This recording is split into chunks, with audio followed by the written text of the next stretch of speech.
नमस्कार, खम्बागणी के न्यूज 24/7 में आपका स्वागत है। मैं हूं आयुषी विजयवर्गीय आपके साथ। तो चलिए खबरों के सफर की शुरुआत करते हैं और सबसे पहले एक नजर हेडलाइंस पर। वार्ड नंबर 73 में मोहम्मद असलम कुरैशी द्वारा लोकसभा चुनाव के संबंध में मीटिंग ली गई। नववर्ष पर भगवामय होगा शहर, पताका पुष्प बंधनवार से सजेगा कोटा। नववर्ष संदेश पत्रक और पताकाओं का हुआ विमोचन। विपक्ष का जहाज इन चुनाव में डूबने वाला है, केंद्रीय मंत्री भूपेंद्र यादव का बयान। राजकीय उच्च माध्यमिक विद्यालय आवासन मंडल में स्वच्छता पखवाड़ा शुरू। व्यापार महासंघ इटावा का होली मिलन समारोह हुआ आयोजित।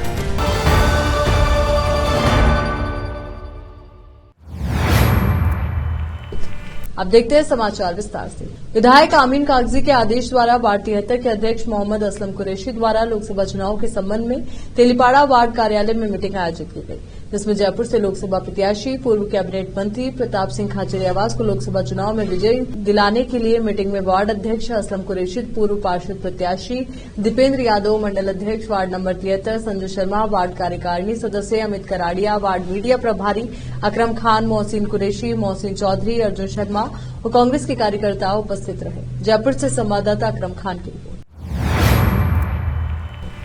राष्ट्रीय सैनिक संस्थान के अध्यक्ष वीर चक्र कर्नल तेजेंद्र पाल त्यागी की सहमति से प्रदेशाध्यक्ष कर्नल पीयूष अग्रवाल के द्वारा पीडी नागर को कोटा का जिलाध्यक्ष नियुक्त किया गया। उनकी नियुक्ति पर कोटा के सैनिकों ने हर्ष व्यक्त किया। पीडी नागर ने बताया कि राष्ट्रीय सैनिक संस्थान देशभक्ति का पूर्ण जागरण करने के साथ ही शहीद सिपाहियों का सम्मान और देशभक्त नागरिकों को संगठित कर राष्ट्र निर्माण में लगाने का कार्य करेगी। इटावा से संवाददाता जितेंद्र कुमार नागर की रिपोर्ट। हिंदू नव संवत्सर आयोजन समिति कोटा के तत्वाधान में प्रतिपदा चैत्र शुक्ल एकम पर 9 अप्रैल को हर्षोल्लास और धूमधाम से नववर्ष मनाया जाएगा। नववर्ष संदेश पत्रक के साथ पताका और वंदनवार का सोमवार को समिति के अध्यक्ष गोविंद नारायण अग्रवाल तथा मंत्री अनिल जैन के द्वारा मानव विकास भवन पर विमोचन किया गया।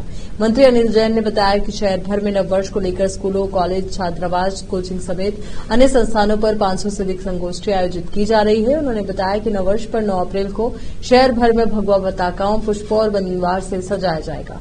बस्तियों में यज्ञ, प्रभात फेरी, महाआरती, दीपदान, घर घर पताका, रंगोली, रोशनी, दीपक पूजन के कार्यक्रम आयोजित होंगे। मंदिरों में हनुमान चालीसा और सुंदरकांड के कार्यक्रम होंगे।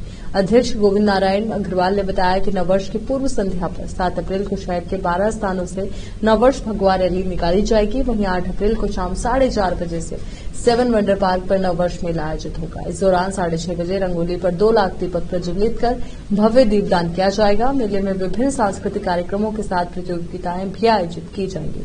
उन्होंने बताया कि आयोजन को लेकर 50 से अधिक समितियां गठित की गई है, जो सेवाभावी संस्था सम्मान, सामाजिक स्टॉल, व्यंजन, साहित्य बिक्री केंद्र, आतिशबाजी, रंगोली प्रतियोगिता, 1 लाख दीप सज्जा एवं दीपदान, महापुरुषों की झांकियां, सांस्कृतिक कार्यक्रम, झूले, ऊंटगाड़ी, भारतीय वेशभूषा प्रतियोगिता, प्रदर्शनी, सेल्फी पॉइंट, विक्रय केंद्र, यज्ञ, भारतीय कला प्रदर्शन, मटकी फोड़ प्रतियोगिता, लेजर शो, मंदिर ध्वजा परिवर्तन, विशेष महाआरती समेत विभिन्न कार्यक्रम आयोजित करेंगे। विमोचन के अवसर पर उप समितियों के संयोजक उपस्थित रहे। इटावा से संवाददाता जितेंद्र कुमार नागर की रिपोर्ट। जो चैत्र शुक्ल एकम को भारतीय नववर्ष प्रारंभ हो रहा है, इस अवसर पर कोटा शहर में 3 दिवसीय कार्यक्रम की रचना की गई है, जिसमें 7 अप्रैल को एक बड़ी वाहन रैली जो प्रत्येक नगर से निकलकर और मल्टीपर्पज स्कूल पर आकर एक विशाल रूप रहेगी, तो वापस दूसरी ये शहर के विभिन्न हिस्सों में जाएगी। और इसी प्रकार 8 अप्रैल को एक विशाल मेला 7 वंडर पर होगा। वहाँ पर 2 लाख से अधिक दीपकों का दीपदान होगा और विभिन्न प्रकार के कार्यक्रम होंगे। शहर की सभी जनता से निवेदन है इस मेले में बढ़ चढ़ कर भाग लें और इस कार्यक्रम को सफल बनाएं। धन्यवाद। भारत माता। केंद्रीय मंत्री व लोकसभा प्रत्याशी भूपेंद्र यादव ने तिजारा विधानसभा क्षेत्र में जनसंपर्क किया। तिजारा विधानसभा में जनसंपर्क की शुरुआत बाबा गोवर्धन दास मंदिर में पूजा अर्चना करके की। उसके बाद गोटड़ा ग्रहण कर भिंडूसी, रायखेड़ा, शाहबाद इलाकों में जनसंपर्क किया। नागरिकों, बुजुर्गों, व्यापारियों, युवाओं और कार्यकर्ताओं से अलवर के विकास के संबंध में चर्चा की। उन्होंने देवनारायण मंदिर में दर्शन कर मत्था टेका। केंद्रीय मंत्री भूपेंद्र यादव का गांववासियों ने बड़ी ही फूलमाला साफा बांधकर फूलों से तोलकर भव्य स्वागत किया। और अभिनंदन किया। केंद्रीय मंत्री भूपेंद्र यादव ने गांव के सभी निवासियों को हाथ जोड़कर धन्यवाद दिया और उन्होंने कहा कि आप लोगों द्वारा मिल रहे प्रेम और स्नेह का मैं सदैव आभारी रहूंगा। आप सभी लोगों के प्यार और मुझ पर विश्वास से ही मुझे विकास की प्रेरणा मिलती है। अलवर की जनता से मेरा विशेष लगाव है। उन्होंने स्थानीय निवासियों से मोदी जी के हाथ मजबूत करने की अपील की। उन्होंने कहा कि मोदी जी की गारंटी और मोदी पर विश्वास का कोई तोड़ नहीं है। केंद्रीय मंत्री ने विपक्ष पर भी हमला बोलते हुए कहा कि कांग्रेस के 70 साल के शासन में देश की समस्याओं का पहाड़ ऊंचा होता गया। उन्होंने कहा कि कांग्रेस शासन काल में घोटाले, परिवारवाद का बोलबाला था। एक परिवार के लोगों का ही विकास हुआ। 2014 में हमारी सरकार आने के बाद गरीब लोगों के जीवन स्तर में सुधार हुआ। 2019 में हमें आप लोगों ने 303 सीट जिताकर मजबूत किया। तभी मोदी जी ने कश्मीर से धारा 370 हटा दी, जिसे विपक्ष की सरकार ने लागू करके पूरे देश के साथ धोखा किया।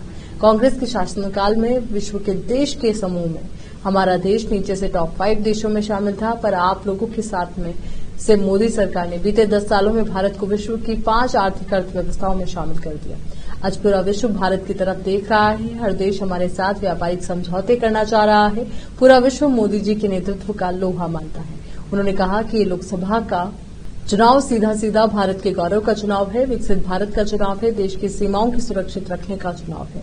इन चुनाव में मोदी जी द्वारा देश के विकास की गारंटी, भारत के किसानों के विकास की गारंटी का, समाज के गरीब वर्ग के विकास की गारंटी, महिलाओं के सम्मान की गारंटी, युवाओं की आवाज और विकास की गारंटी पर देश के 140 करोड़ देशवासियों को विश्वास है, क्योंकि हमारी मोदी सरकार ने सबका साथ सबका विकास का संकल्प लिया है। उन्होंने कांग्रेस द्वारा किए गए 70 साल के शासन को घोटालों, आम नागरिकों के अधिकारों के हनन, महिलाओं का शोषण, युवाओं के भविष्य से खिलवाड़ का शासन कहा। आज देश की 140 करोड़ जनता ये जान चुकी है कि विश्व की तीसरी अर्थव्यवस्था बनाने का काम सिर्फ और सिर्फ मोदी जी ही कर सकते हैं। उन्होंने कहा कि मोदी जी ने देश की सीमाओं को तो मजबूत किया, साथ ही साथ देश की आंतरिक सुरक्षा भी मजबूत की। उन्होंने अलवर की जनता के साथ छल किया, अलवर के लिए केंद्र से आए जल जीवन मिशन के पैसे में भ्रष्टाचार किया, युवाओं के लिए होने वाले विकास में भ्रष्टाचार किया, जिसका दंड उन्हें हार के रूप में मिला। उन्होंने कहा कि देश की जनता विपक्ष के बहकावे और सपन जाल में नहीं आने वाली, क्योंकि देश की जनता हमारे यशस्वी प्रधानमंत्री जी की गारंटी पर विश्वास करती है। उन्होंने कहा कि विपक्ष के पास चुनाव लड़ने के लिए उम्मीदवार नहीं है। जिनको टिकट मिला है वो भी अपनी हार मान चुके हैं। मोदी लहर के आगे विपक्ष के दिग्गज नेता चुनाव ही नहीं लड़ रहे। इससे आप खुद ही अंदाजा लगा सकते हैं कि विपक्ष का देश की जनता क्या हाल करने वाली है। उन्होंने विपक्ष के जहाज को डूबता जहाज कहा। अलवर वासियों की पानी की समस्या से परिचित हैं। उन्होंने विश्वास दिलाया कि सांसद बनने के बाद सबसे पहला काम पानी की समस्या को दूर करने का करेंगे। उन्होंने कहा कि हमने आरसीपी योजना लागू की है, इसके जरिए राजस्थान के 21 जिले वासियों की पानी की समस्या समाप्त हो जाएगी। तो वहीं आपको बता दें कि इस अवसर पर विधायक बाबा बालकनाथ, जसवंत यादव, पूर्व रामहित यादव, मामन सिंह यादव, मंजीत चौधरी, रामकिशन मेघवाल, संदीप दायमा, पूर्व सांसद करण सिंह यादव सहित अनेक भाजपा कार्यकर्ता एवं पदाधिकारी उपस्थित थे। अलवर से संवाददाता रुपेश शर्मा की रिपोर्ट। यहाँ रुक एक छोटे से ब्रेक के लिए फौरन लौटेंगे।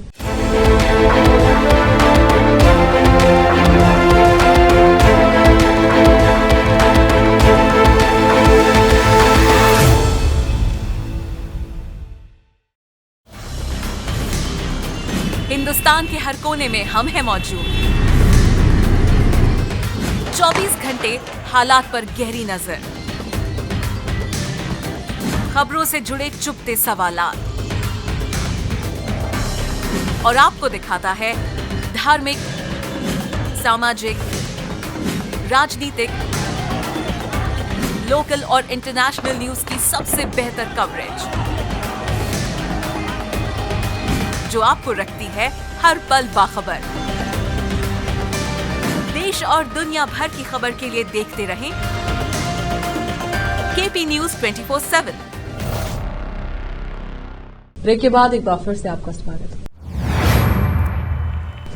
राजकीय उच्च माध्यमिक विद्यालय आवासन मंडल केशवपुरा में सोमवार को स्काउट गाइड प्रभारी प्रकाश जायसवाल के नेतृत्व में स्वच्छता अभियान शुरू किया गया, जो 15 दिन तक चलेगा।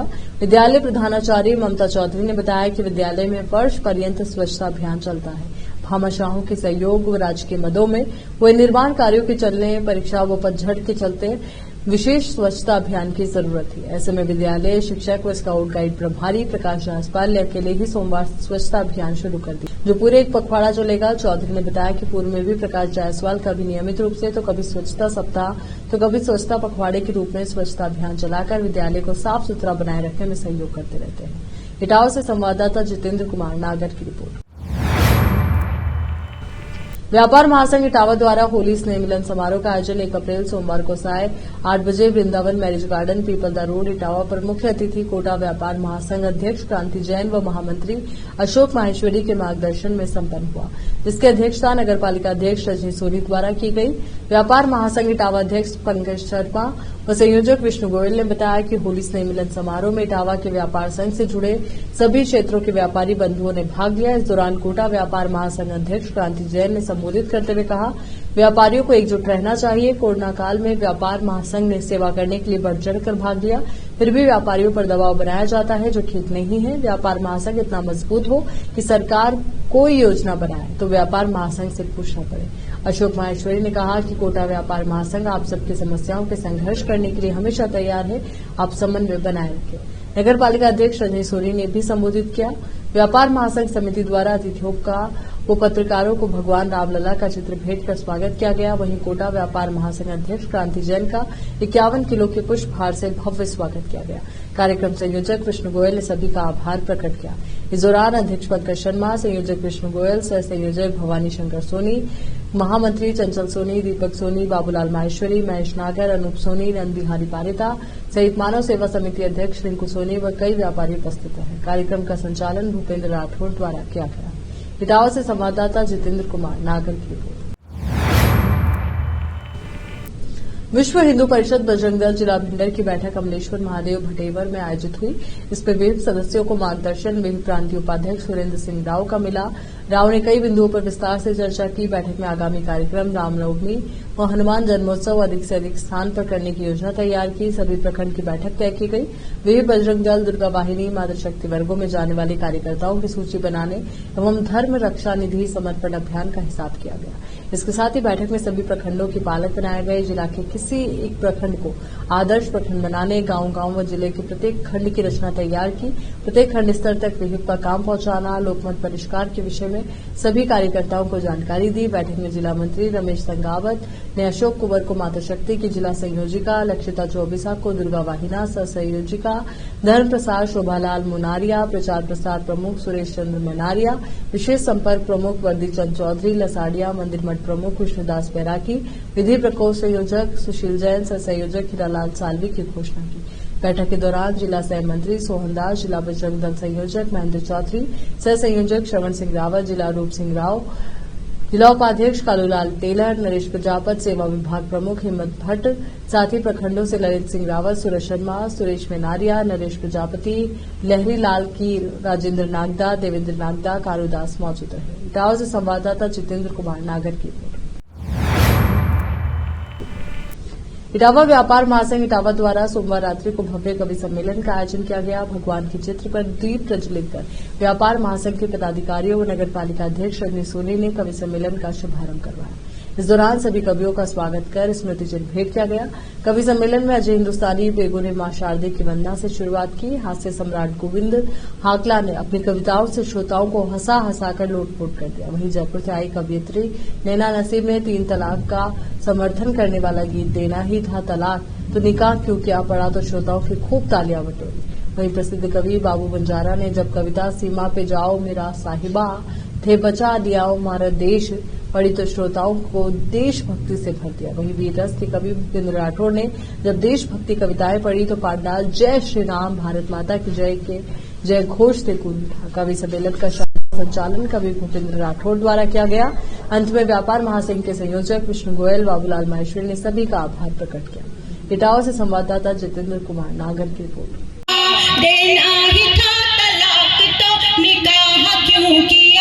और हमारे देश की सभ्यता और संस्कृति के अनुसार जब बेटी विदा होती है तो कहा जाता है कि बेटा जिंदा जा रही है तो यहाँ से, लेकिन उस घर से जनाजे पर ही निकलना, अर्थी पर ही निकलना, जिंदा वापस मत आना। लेकिन तलाक जैसी नौबत आ जाए तो वह बेटी क्या करे। और जो छोटे छोटे मासूम बच्चे होते हैं ना, उनका क्या हो, उसके बारे में तो कोई सोचता ही नहीं है। सुनिएगा, मासूम से इन बच्चों को अब क्या बताऊंगी, मासूम से इन बच्चों को अब क्या बताऊंगी, बाबुल के घर भी क्या दोबारा लौट पाऊंगी, बाबुल के घर भी क्या दोबारा लौट पाऊंगी, सरताज मेरे गम से तेरे मर ही जाऊंगी, सरताज मेरे गम से तेरे मर ही जाऊंगी, नसीब इश्क तूने बेपनाह क्यों किया, नसीब इश्क तूने बेपनाह क्यों किया, देना ही था तलाक तो निकाह क्यों किया, देना ही था तलाक तो निकाह क्यों किया, देना ही था तलाक तो निकाह क्यों किया। बहुत बहुत धन्यवाद।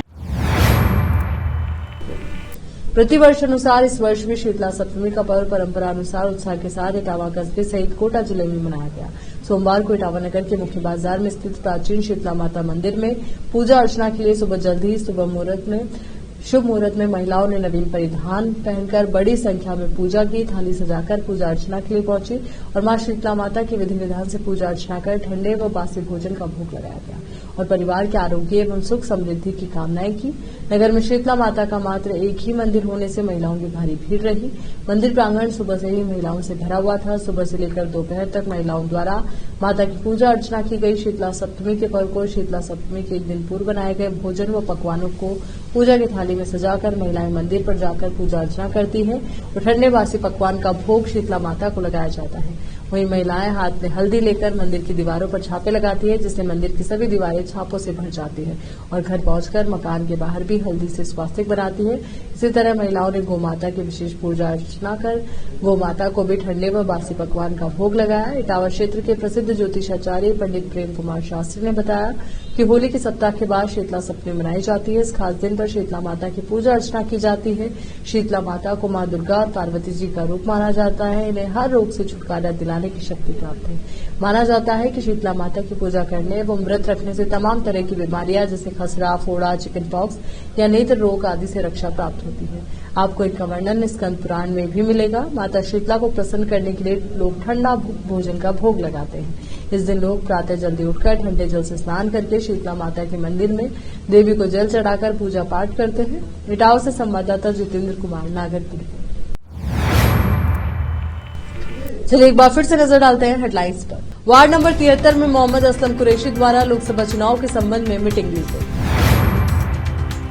नववर्ष पर भगवा मय होगा शहर, पताका पुष्प बंधनवार से सजेगा कोटा नववर्ष संदेश पत्रक और पताकाओं का हुआ विमोचन। विपक्ष का जहाज इन चुनाव में डूबने वाला है, केंद्रीय मंत्री भूपेंद्र यादव का बयान। राजकीय उच्च माध्यमिक विद्यालय आवासन मंडल में स्वच्छता पखवाड़ा शुरू। व्यापार महासंघ इटावा का होली मिलन समारोह हुआ आयोजित। केपी न्यूज के राजस्थान बुलेटिन में फिलहाल के लिए नए देश और दुनिया से जुड़ी तमाम ताजा खबरों के लिए आप बने रहिए केपी न्यूज 24/7 के साथ। धन्यवाद।